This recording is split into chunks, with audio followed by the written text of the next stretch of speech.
Praise the lord.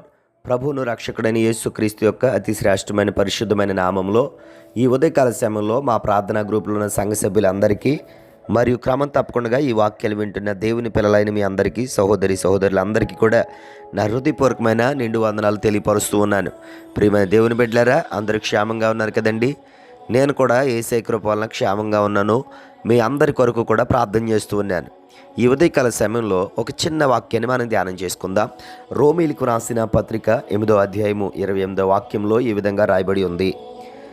దేవుని ప్రేమించు వారికి, అనగా ఆయన సంకల్పం చొప్పున పిలువబడిన వారికి మేలు కలుగుటకై సమస్తమును సమకూర్చబడి ఉన్నదని ఎరుగుదుము. ఆమేన్. ప్రియమైన దేవుని బిడ్డలారా, దేవుని ప్రేమించే వారి జీవితంలో ప్రతీది కూడా దేవుడు మేలే చేస్తాడు. ఎటువంటి కీడులు ఉన్నా కానీ ఆ కీడుని ఆయన దూరపరుస్తాడు, కీడుని మేలుగా మారుస్తాడు మన ప్రభు అయిన యేసుక్రీస్తు. Praise the Lord. హల్లెలూయా.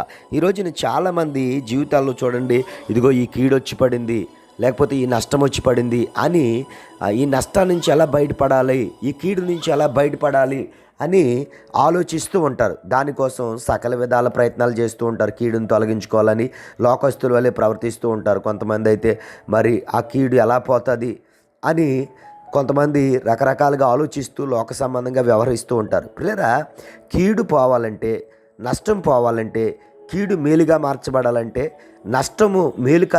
నష్టము ఆశీర్వాదకరంగా మార్చబడాలంటే మనం చేయాల్సింది ఒకటే, దేవుని పిలుపుకు లోబడి దేవుణ్ణి మనము ప్రేమించాలి. హల్లెలూయా. పిల్లరా, ఆయన అందరినీ పిలుచుకున్నాడు. ఆయన సంకల్పం ఉంది కనుకే నిన్ను దేవుని ప్రేమించడానికి, దేవుని సేవించడానికి, దేవుని ఆరాధించడానికి దేవుడిని పిలుచుకున్నాడు. దేవుణ్ణి సంకల్పం చొప్పులో నువ్వు ఉన్నావు కనుకే, నీ కుటుంబం ఆయన సంకల్పంలో ఉంది కనుకే దేవుడిని పిలుచుకున్నాడు. అయితే సమస్తము మేలుకరంగా మార్చబడాలంటే మనము దేవుని ప్రేమించే వారిలాగా మార్చబడాలి. దేవునికి మహిమ కలుగును గాక. ఆయన మనల్ని ప్రేమించాడు యేసుక్రీస్తు. ఆయన ప్రేమ ప్రజలకు ఏ విధంగా వ్యక్త